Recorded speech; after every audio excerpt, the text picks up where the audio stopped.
Singkatnya, setelah selesai buang air kecil, tentu saja aku harus kembali lagi ke kamar, melewati rute yang sama, melalui ruang tengah dan ruang tamu di sebelahnya. Lampu toilet aku biarkan tetap nyala, dan pintunya aku biarkan agak terbuka sedikit. Dengan begitu, ruang tengah jadi tidak terlalu gelap nantinya. Kembali aku melangkah, kali ini untuk kembali menuju kamar. Masih sama seperti pertama tadi. Ruang tengah masih sangat hening. Hanya suara langkah kakiku saja yang terdengar menginjak ubin lantai. Langkah pertama, langkah kedua, kemudian langkah ketiga. Entah pada langkah keberapa, akhirnya aku berhenti berjalan. Ada yang menarik perhatian. Ya, terdengar sayup-sayup. Aku mendengar suara yang sepertinya berasal dari sebelah kiriku, dari ruang tamu. Ya, seperti suara orang yang sedang bersenandung. "Mah, Mama." Sambil menatap ruang tamu yang dalam keadaan gelap, aku memanggil Mama, berharap yang sedang bersenandung di ruang tamu adalah mamaku. Tapi tidak ada jawaban. Lagi pula, ngapain juga Mama sendirian di ruang tamu tengah malam, bersenandung pula. Bersama dengan itu, aku juga mencium wangi khas, bau wangi minyak kayu putih. Baunya samar, tapi indera penciumanku tidak mungkin salah. Ini bau minyak kayu putih. Lalu aku mulai memicingkan mata, memperjelas penglihatan. Dari sela-sela lemari kaca, akhirnya samar aku dapat melihat kalau ternyata ada sesuatu di ruang tamu. Sekali lagi terjaga jam 1:30 malam. Penuhnya kandung kemih memaksaku tersadar dari tidur. Kebelet banget, tidak tahan. Mau tidak mau harus pergi ke toilet. Tapi belakangan, bangun malam jadi hal yang membuatku menjadi paranoid. Apalagi ketika terpaksa harus keluar kamar. Sama seperti malam ini, tiba-tiba terbangun ingin pipis. Padahal sudah berusaha maksimal untuk menahan dan kembali tidur. Tapi tidak bisa, sudah di ujung. Aku takut dengan hal ganjil dan menyeramkan yang belakangan selalu terjadi ketika melintas di ruang tengah. Kebetulan toilet letaknya di depan kamar papa mama, berseberangan dengan kamarku. Jadi kalau mau ke toilet harus menyeberang melewati ruang tengah.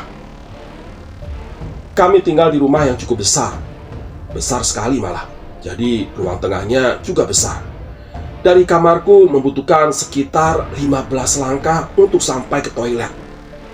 Akhirnya tidak tahan lagi, aku harus pergi ke toilet. Pertama yang aku lakukan adalah menyalakan lampu kamar supaya nanti ruang tengah juga tidak terlalu gelap, karena ada sedikit cahaya dari dalam kamar. Kalau ingin menyalakan lampu ruang tengah akan membuat perjalanan ke toilet semakin jauh, karena tombol lampu ada di ujung ruangan dekat ruang tamu. Kebiasaan kami sejak dulu, lampu ruang tengah dan ruang tamu sengaja dimatikan kalau malam hari. Tidak adanya penerangan menjadikan ruang tengah dan ruang tamu yang bersebelahan menjadi gelap. Hanya mengandalkan sedikit cahaya dari luar yang masuk dari jendela. Ruang tamu luasnya sedikit lebih kecil dari ruang tengah, namun masih cukup besar. Dua ruangan itu hanya dibatasi oleh satu lemari besar berbahan kaca. Isinya hiasan koleksi papa dan mama. Jadi sekat pemisahnya hanya lemari itu. Walaupun tidak terlalu jelas, dari ruang tengah kami dapat melihat keadaan di ruang tamu. Begitu juga sebaliknya. Tidak tahan lagi, aku harus keluar kamar. Setelah kamar sudah terang benderang, perlahan tanganku meraih gagang pintu lalu memutarnya. Banyak alasan untuk merasakan keparnoan ini. Alasan menjadikan aku jadi merasa takut di rumah sendiri. Pintu mulai terbuka. Ada celah sedikit yang semakin lama semakin lebar. Setelah perlahan ku tarik gagangnya. Ruang tengah mulai terlihat. Sofa kulit besar berseberangan dengan lemari TV. Kelihatan pertama kali. Di depan sofa ada meja marmer. Sofa itu dan kursi kulit di sekelilingnya merupakan tempat kami sekeluarga biasa berkumpul dan bercengkrama. Beberapa detik lamanya, aku berdiri di pintu, mengumpulkan nyali untuk melangkahkan kaki, sambil melihat keadaan dan situasi. Dan tentu saja, dari tempatku berdiri, aku juga bisa melihat ruang tamu melalui celah lemari kaca. Walaupun tidak terlalu jelas, tapi masih kelihatan benda-benda yang ada di dalam lemari kaca itu dalam bentuk siluet. Sangat hening, sangat-sangat hening. Tidak ada suara sama sekali. Ketika akhirnya aku melangkah. 1 langkah, 2 langkah, 3 langkah. Tidak terjadi apa-apa. Tapi akhirnya aku mempercepat langkah-langkah berikutnya supaya lekas sampai ke toilet. Syukurlah, akhirnya sampai juga ke toilet.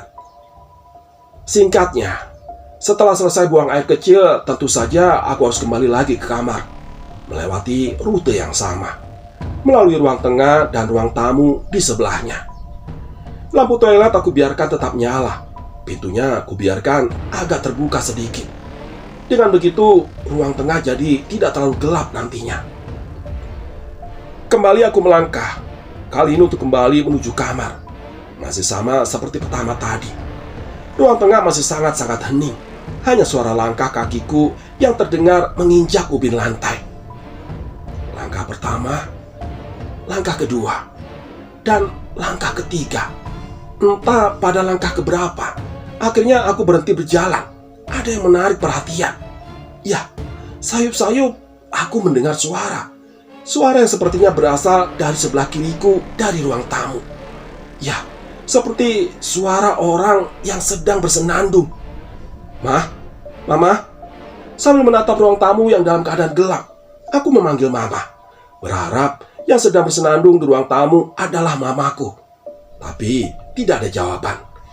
Lagi pula ngapain juga Mama sendirian di ruang tamu tengah malam, bersenandung pula. Bersama dengan itu, aku juga mencium wangi khas, bau wangi minyak kayu putih. Baunya samar, tapi indera penciumanku tidak mungkin salah.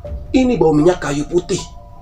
Lalu aku mulai memicingkan mata dan memperjelas penglihatan. Dari sela-sela lemari kaca, akhirnya samar aku dapat melihat kalau ternyata ada sesuatu di ruang tamu. Beberapa detik berlalu, penglihatanku semakin jelas menangkap sesuatu itu. Ternyata ada seseorang yang sedang duduk di ruang tamu. Duduk di kursi yang letaknya berada persis di sebelah pintu utama. Kursi yang menghadap ruang tengah menghadap aku. Masih diam terpaku ketika penglihatan semakin lama semakin jelas menangkap bentuk sosok di ruang tamu itu. Dibantu sedikit serpihan cahaya dari luar, aku melihat yang sedang duduk itu adalah sosok perempuan dengan rambut terurai panjang. Rambutnya berwarna putih semua, seperti uban. Aku semakin merinding ketakutan ketika tersadar kalau ternyata suara senandung yang sejak tadi terdengar sepertinya memang berasal dari sosok perempuan itu. Seperti tersentak, aku tersadar, lalu cepat-cepat lari masuk ke kamar. Setelah sudah di dalam kamar, aku langsung mengunci pintu. Lalu kemudian, bisakah aku tidur setelah itu? Jelas tidak. Aku terus terjaga sampai pagi menjelang, karena terus terdengar suara senandung sosok perempuan itu dari luar kamar. Sesekali diselingi tawa cekikan ringkih tertahan. Aku Jessica, perempuan berusia 25 tahun, karyawan swasta yang berkantor di Jakarta Barat. Masih tinggal bersama orang tua. Rumah kami di daerah Petukangan, Jakarta Selatan. Bapakku seorang pengusaha sukses. Bisnisnya cukup besar. Oleh karena itu, dia mampu memiliki beberapa rumah yang tergolong besar dan mewah. Salah satunya rumah yang kami tinggali ini. Walaupun tidak bertingkat, tapi rumah ini sangatlah besar dan luas. Kami tinggal bertujuh, Mama, Papa, aku, Jo, adikku, dan nenek, ibu dari Papa. Ditambah dengan 1 orang asisten rumah tangga dan 1 perawat yang mengurus nenekku. Selama bertahun-tahun tinggal di rumah ini, kami belum pernah mengalami hal-hal yang aneh yang menyeramkan. Semuanya berjalan normal dan baik-baik saja. Sampai akhirnya sejak pertengahan tahun 2017, kami mulai merasakan banyak keanehan, kejanggalan, sampai menyeramkan. Awalnya ketika pada suatu hari, nenek pulang ke rumah dengan membawa sesuatu. Ya, dia membawa guci. Guci yang nenekku bawa pulang ini setinggi kira-kira setengah meter dengan diameter sekitar 40 cm. Nyaris bulat bentuknya. Ada tutup di lubang atasnya. Tutup yang bentuknya menyerupai topi. Nenekku ini waktu itu umurnya sudah sekitar 86 tahun. Sudah sakit-sakitan, tapi masih kuat berjalan. Walau harus menggunakan tongkat. Kemana-mana perawatnya akan terus mendampingi. Mbak Ida, kami memanggilnya. Mama dari mana? Itu guci depan itu dari mana ya? Begitu tanya papa ketika pada suatu sore melihat nenek pulang membawa guci. Ini dari rumah Bi Suci. Itu guci pemberian dia. Bagus kan? Mama taruh di ruang tamu ya. Begitu jawab nenek. Papa tidak bisa berbuat banyak. Dia harus menuruti apa yang nenek mau. Begitulah. Akhirnya guci itu diletakkan di ruang tamu, tepat di samping sofa kulit panjang di depan lemari kaca. Jadi menurut cerita dari Mbak Ida, sore itu mereka baru saja berkunjung ke rumah teman lama nenek, Ibu Suci namanya. Kami mengenal orangnya, kenal juga dengan keluarganya. Mereka berdua sudah berteman puluhan tahun lamanya. Ibu Suci tinggal di rumah anaknya. Rumah mereka kebetulan tidak terlalu jauh dari rumah kami. Guci ini berwarna biru muda, bercorak lukisan Tiongkok. Menurut nenek, umurnya sudah puluhan tahun. Mungkin saja omongan nenek benar, karena cat dan lukisannya sudah kusam, sudah tidak mengkilat lagi. Guci yang menjadi hiasan baru di ruang tamu. Guci yang menjadi awal dari banyak kejadian janggal, kejadian aneh, kejadian yang menyeramkan. Kamu mau cerita apa, Kak? Tanya Jo dengan mimik penasaran. Pada suatu hari berikutnya setelah kejadian itu, aku dan Jo bertemu di coffee shop dekat rumah. Aku sengaja meminta Jo bertemu denganku di tempat itu supaya bisa berbincang leluasa. Beberapa malam yang lalu aku melihat sesuatu, Jo. Ada sosok seperti nenek-nenek yang sedang duduk di ruang tamu, bersenandung pula. Ngeri banget, Jo. Begitu ucapku membuka perbincangan. Lah, lagian ngapain sih malam-malam keluar kamar segala? Tanya si Jo. Ya bukan begitu. Aku kebetulan lagi kebelet, gak tahan pengen pipis, Jo. Oh, kalau aku sih aku tahan sampai pagi. Bodo amat. Sungut si Jo. Lah, emangnya kenapa? Kenapa kamu gak berani keluar malam-malam, Jo? Tanyaku. Gak berani Sejak ada guci sialan itu, beberapa kali aku melihat setan di rumah. Sama kayak kamu gitu, nenek-nenek. Loh, kok kenapa kamu baru cerita sekarang? Tanyaku. Belum ada kesempatan aja, Kak. Belakangan aku lebih sering nginep di rumah Tony kan? Begitu kata Jo. Tony adalah teman dekatnya. Aku sengaja mengajak Jo untuk berbincang di luar rumah agar lebih leluasa bicara, membahas hal aneh yang belakangan makin sering terjadi di rumah kami. Benar saja, perbincangan jadi semakin seru. Akhirnya Jo cerita semuanya. Cerita tentang banyak kejadian seram yang belakangan sering menimpanya. Pernah pada suatu hari, ketika Jo baru saja pulang kuliah, dia mengalami kejanggalan di rumah. Peristiwa ini terjadi hanya beberapa hari setelah nenek membawa pulang guci. Menurut Jo, waktu itu sore menjelang malam, sekitar jam 5:30. Seperti biasa, setelah memarkirkan mobilnya di garasi, Jo masuk rumah lewat pintu samping yang menuju langsung ke dapur, tidak lewat pintu depan. Posisi kamar Jo tepat di sebelah kanan kamarku. Kamar kami bersebelahan, berseberangan dengan kamar mama, papa, dan kamar nenek. Dapur letaknya di belakang, dekat taman belakang. Dari sinilah biasanya kami masuk. Jarang sekali kami masuk lewat pintu depan. Oh ya, sebelum masuk tadi ketika masih di dalam mobil, sebenarnya ada yang membuat Jo bertanya-tanya. Dia melihat pintu depan tidak tertutup rapat seperti biasanya. Ya, sedikit terbuka. Melihat hal itu, Jo penasaran. Lah, itu kenapa ya? Kok pintu kebuka begitu? Dalam hati Jo bertanya. Tidak terlalu ambil pusing, Jo tetap masuk lewat pintu samping. Setelah sudah di dalam, dari dapur Jo harus melewati ruang tengah untuk sampai ke kamarnya. Nah, Ketika sedang berjalan di ruang tengah inilah, Joe melihat ada seorang yang sedang duduk di ruang tamu. Waktu itu ruang tamu masih gelap. Mbak Wati, asisten rumah tangga kami, belum menyalakan lampunya. Tapi walaupun begitu, Joe masih bisa melihat ruang tamu dengan jelas. Sedikit memperlambat langkah, Joe memperhatikan sosok yang sedang duduk di ruang tamu. Seorang perempuan tua, rambut putihnya diikat membentuk sanggul, berpakaian gelap. Dia duduk manis menghadap ruang tengah, menghadap Joe. Lalu beberapa detik mereka berpandangan, saling bertatap muka. Perempuan tua itu tersenyum ketika Joe tersenyum duluan. Tamunya nenek kali ya, begitu pikir Joe dalam hati. Lalu meneruskan langkah menuju kamarnya. Sesampainya di kamar, Joe merebahkan tubuh di atas tempat tidur. Pintu kamar masih dalam keadaan terbuka. Memang sengaja dibiarkan seperti itu.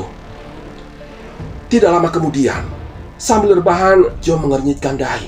Dia melihat sesuatu di ruang tengah karena pintu kamar dalam keadaan terbuka. Joe melihat kalau perempuan tua yang tadi duduk di ruang tamu sedang berjalan di ruang tengah, berjalan perlahan menuju dapur, menuju bagian belakang rumah. Lah, mau kemana tuh nenek-nenek? Tanya Joe dalam hati. Penasaran, Joe bangkit dari tidurnya lalu mengintip ke ruang tengah. Tidak ada siapa-siapa. Ruang tengah kosong. Kemudian dia berjalan sedikit, beberapa langkah, untuk melihat ruang tamu. Ternyata ruang tamu juga kosong. Tidak ada siapa-siapa. Perempuan tua itu juga sudah tidak ada lagi. Pintu depan sudah dalam keadaan tertutup rapat. Lah, kemana ya perempuan itu tadi? Semakin penasaran, Joe berjalan menuju dapur. Sesampainya di dapur, Joe tidak melihat dan tidak ada siapa-siapa di sana. Tidak ada perempuan tua itu juga. Dari situ Joe dapat melihat taman belakang melalui jendela. Di sana Mbak Wati sedang bermain dengan kucing-kucing peliharaan kami. Mbak, itu lampu-lampu dinyalain semua dong. Udah gelap nih. Joe memanggil Mbak Wati. Oh, iya mas, jawab Mbak Wati. Di ruang tengah, Joe dan Mbak Wati berpapasan. Mbak, tadi ada tamu ya di ruang tamu. Siapa ya Mbak? Tamunya papa atau temannya nenek? Tanya Joe penasaran. Siapa ya mas? Dari jam 2 tadi saya sendirian di rumah. Nenek sama Mbak Ida sedang ke rumah sakit bareng ibu. Dari tadi nggak ada tamu kok mas. Saya sendirian sampai Mas Joe pulang tadi. Jawab Mbak Wati dengan mimik wajah keheranan. Tidak ada orang, nggak ada tamu.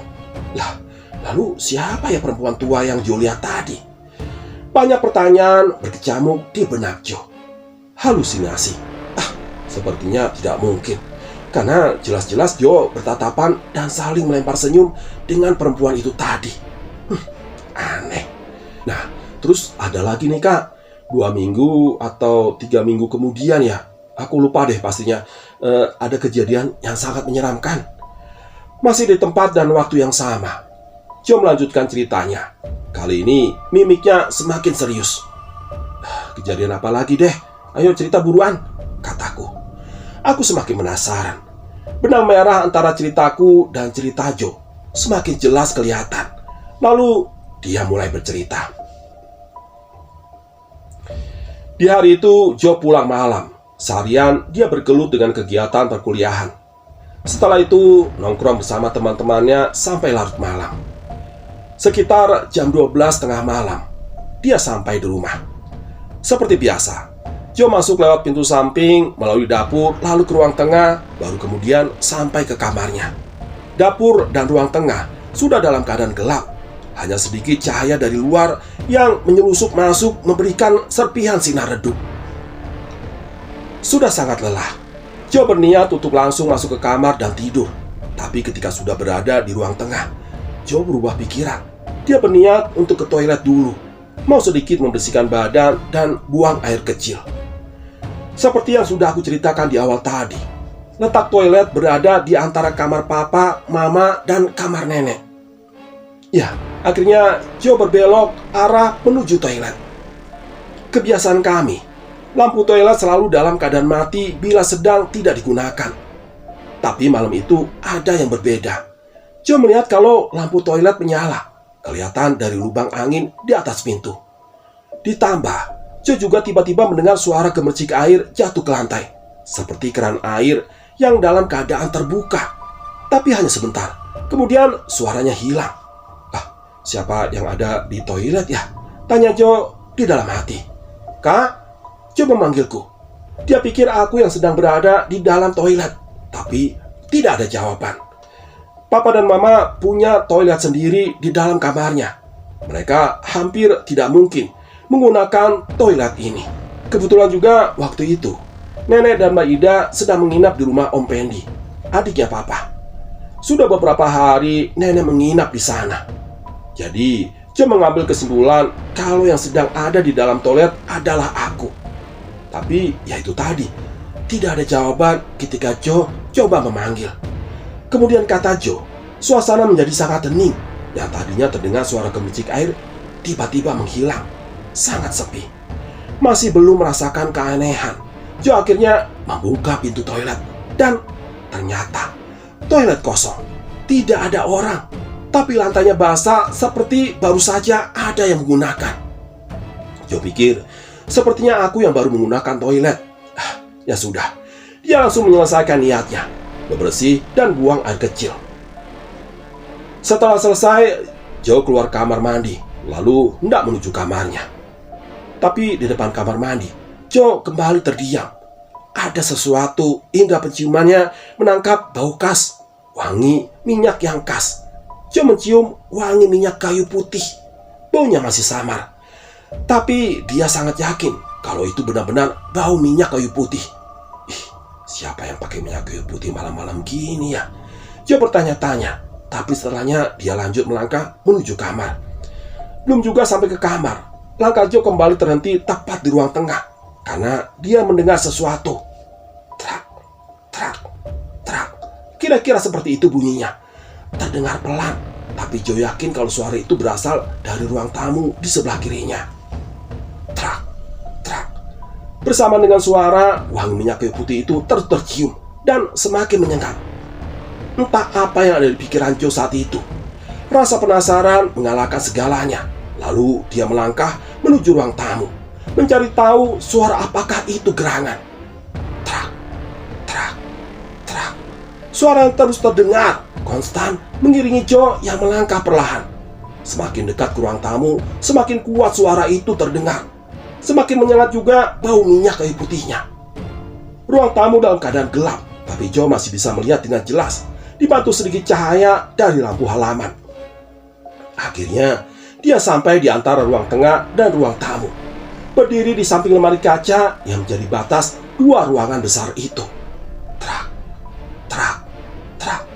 Mata Joe langsung tertuju ke guci yang letaknya di sudut ruangan, di depan lemari kaca, karena dia yakin kalau suaranya berasal dari situ. Dan ada pergerakan juga. Pergerakan, ya pergerakan. Dalam diam, Joe terpana, seperti terhipnotis ketika melihat pergerakan itu. Mata Joe terus menatap guci yang bergerak dengan sendirinya. Ternyata guci itu bergerak sendiri. Tutupnya yang menyerupai topi bergerak naik turun, terbuka, tertutup, sehingga menghasilkan suara. Trak, trak, trak. Suara yang Joe dengar sejak tadi. Ketakutan mulai menyeruak dalam pikiran. Tapi tetap saja masih belum bisa menyeret tubuh untuk meninggalkan ruang tamu. Joe hanya diam berdiri sampai ada sesuatu lagi yang terjadi. Ini belum selesai. Joe harus menerima kalau peristiwa ini belum usai. Wangi minyak kayu putih sangat menyengat. Joe berkesimpulan kalau bau wangi ini bersumber dari ruang tamu juga. Seketika suara guci berhenti, karena memang gucinya juga sudah diam, tidak bergerak lagi. Tapi Joe belum sempat bernapas lega, karena tiba-tiba muncul suara lain. Ya, ada suara orang sedang bersenandung. Ada perempuan yang sedang bersenandung, pelan tapi jelas terdengar. Joe yakin kalau senandung itu berasal dari ruang tamu juga. Terus diiringi dengan wangi minyak kayu putih, pandangan Joe menyapu semua sudut ruang tamu. Beberapa detik kemudian, Joe baru sadar kalau sejak tadi dia tidak sendirian. Ternyata ada yang sedang duduk di kursi dekat pintu. Joe dapat melihatnya dengan jelas karena sosok itu tersiram cahaya lampu teras yang menembus tirai jendela.